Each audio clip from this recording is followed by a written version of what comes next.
warm out and I don't have the AC on because it's too loud, so I'm gonna make this quick. I just wanted to share some thoughts that I'm having, about this journey of staying resilient and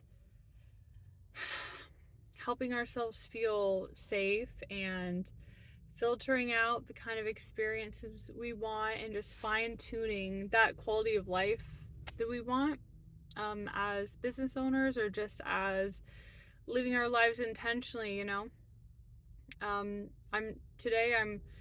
definitely thinking about how no matter what stage you're at in your business, you're going to have to tweak things, right?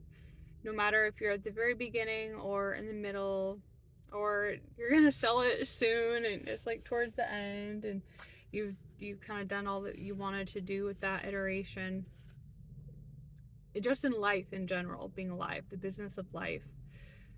We are always constantly learning more about how to adapt and have different criteria that we prioritize for filtering and increasing the likelihood that we'll have the kinds of experiences we want to, that are in tune with our personal values and preferences, strengths and limitations, and decreasing the likelihood that we'll have experiences that are overwhelming and not compatible with us. And that's definitely one of the blessings of being on the journey of owning your own business, is that you have more control. It's a privilege, a responsibility, and a blessing. Um, so in learning how to filter things out, I think it's really important to listen to our intuition with just trying to imagine, generating imaginative, creative ideas. Ask yourself, how do I want to feel? How would I like to feel? Like, ideally. And of course, this might change a bit and be edited as you have experiences and have different insights into what little niche you might find, what direction you might go into, how you might refine the services that you offer to be more authentic to yourself. But, just really think, like, how do you want to feel? Like if you get really excited about what you're doing and you're not coming at it from a perspective of trying to see all the flaws or judging or comparing it against what other people value, if you're able to think, what do you value? What process do you use that you value to find the end result? I think that ability to have patience, work with your clients, listen to their input, and really be a supportive voice. I think no matter what business you're in, that can really elevate the business that you have and make your business have a more quality over quantity kind of model. If we invest more care and attention and accommodating our clients' preferences, focusing on really kind of small details about their lives to understand the bigger picture of, the symbiotic, I don't know, creature that is their life, or the symbiotic processes that create the creature that is their life, however you want to see it. If you try to get to know them more in all the unique circumstances, I think whatever business you have, it really, to really help somebody be happy, and think of yourself as assisting somebody in what they can't do themselves. Maybe they don't have the time or the the technical skill or the inclination at this time in their life, just helping them where they're at. I'm thinking about that with dog care. I'm learning, I'm coming at it more so from a perspective of supporting dog parents with that experimentation process of, and It's said in like the CPDT handbook that think of behavior modification as the study of one. It's literally, it is so unique for every person, for every dog, for every circumstance, for every context that you're in. And so that requires a lot of careful attention to record, to, um, record observations and pay attention to those small details and notice, not coming at it from a judging perspective of, judging the dog, but being how can I change the circumstances in order to help bring out more of what I want to see in the dog. And I just think that whatever kind of field you're in, if you can bring that element to really like fine tuning, experimenting, and doing this intensive process on the client's behalf and asking them questions and having their goals in mind, if we can do this experimental process on the client's behalf, I think for me at least, I'm learning that is kind of where I get those clients where I feel really nurtured and I can feel proud, like my strengths really come out to play, and I can feel like I help people who need this specific help, and to realize that, slowing down and considering things, thinking of a dog's behavior, it can really be a beautiful anchor point to change other areas of your life. So, just trying to bring in this more meditative, intentional aspect to it, and provide that support and see ourselves as not trying to condemn or change what clients are doing, but in giving examples of how we would do it, and in praising them when they do things that have the right effect they want, and really encouraging them that like we are here to support them finding that unique style that works for them and their dog. It has to feel sustainable for people, whatever we're doing, whatever new things we're doing in life, it has to feel sustainable. And that's a part of resilience. I'm realizing I'm really working in my thoughts on resilience into how I am working with clients, and I want to keep on bringing that about even more. It's really rewarding. And I just wanted to encourage you, wherever you're at in your journey, to, dream about like what would feel really nurturing and good to you. Like, what is that kind of psychology? The psychology that you have that matters to you, that really gets behind your values and you feel like is a really helpful, just the way you see the world, and the way that you attempt to change things, right? Because whenever we're offering a service, we are offering help in changing something to get some kind of desired outcome. So just using your really compassionate, safe, sustainable approach to change, to the creative process, I think this is so important, and a really beautiful way that you can help filter out clients who aren't going to get the benefit from the service you have, right? Because the person giving the service completely matters.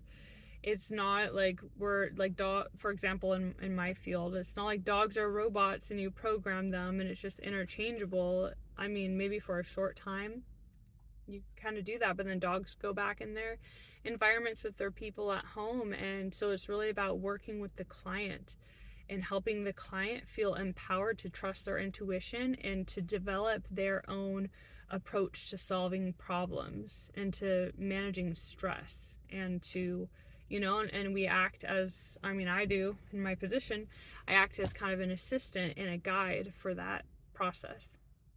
So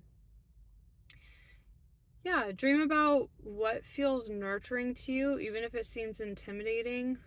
Just start with whatever you have in front of you and trust, because I've seen this in my life in the past 6 months. Just trust that the sacrifices that you make, it's for a reason, to help bring about the experiences that you want more of, you know? It's just a matter of patience and listening to that feedback we have internally for what if something we're doing, if the juice is worth the squeeze, and if it's contributing to the quality of life we want to experience. And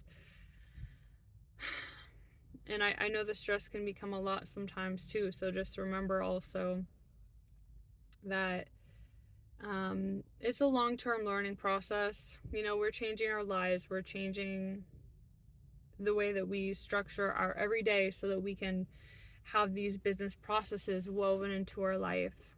And I mean, every day, just remember to apply the same things you're doing in your business to the way that you treat yourself in your life. The way that you think, if you're really stressed, like, how can I manage my stress in this moment? And I asked my tarot cards earlier, you know, what can I do today? I asked, like, what is a narrative I can use to help me find balance today? And the answer was the Hermit card. The number is 9, I believe. Either the number was 9 or like added, it is 9. The number might be 18 or something. It boils down to 9, you know, if you add it. I don't remember what the number is. But to me, that was helpful to be like, in order for me to manifest balance, you have to remember you can't expect yourselves to always be in on mode, and always to just kind of like be a robot, like in one static mode. Like, you want to have clients who want to support you as a human being, and who have like a reasonable standard of living, you know, like they, in their lives, the cultures they've been a part of, the standards they have for themselves, it is such that they are like, no, it's necessary to relax, to enjoy life, to not be under intense stress, you know? And I think that when we come from more poverty stricken backgrounds, or just not even poverty, but just certain cultures that are like, you know, this Puritan hard work, grinding kind of thing, when we come from that, we can have,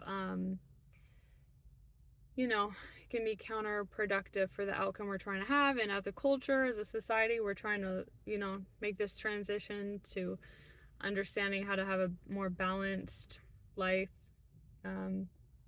so that's more sustainable for energy, so that success is achievable for more people, because it's crazy for it to try to be sustainable to just be in grind kind of mode constantly, one single mode. Some people, that they thrive in that, and that's beautiful, and that's their own unique strength, but it's not for everyone.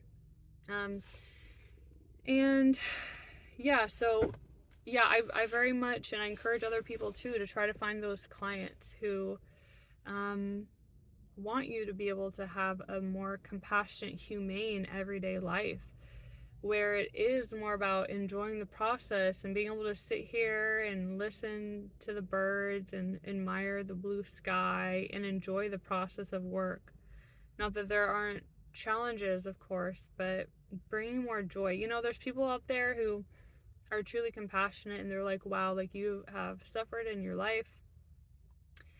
We want to support you in what you're doing. Like, there's people out there like that. So I'm just saying, I encourage you to find, you know, get in touch with your personal story, get in touch with how to be honest with people, and give them the chance to filter you out. Because if they filter you out based on your honesty and your authenticity, then it means that you succeeded in filtering them out, because they wouldn't have been able to, it would just wouldn't have been compatible, you know?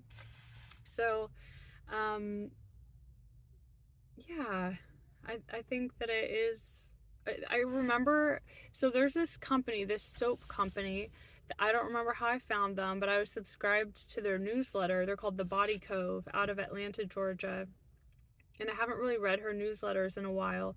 But I just remember her email newsletters were always these personal updates about her life, and kind of these spiritual lessons she was learning and just reflections. And, people supported her in her business, in part because it's that sense of like, no, we are supporting community, we're supporting the values we care about.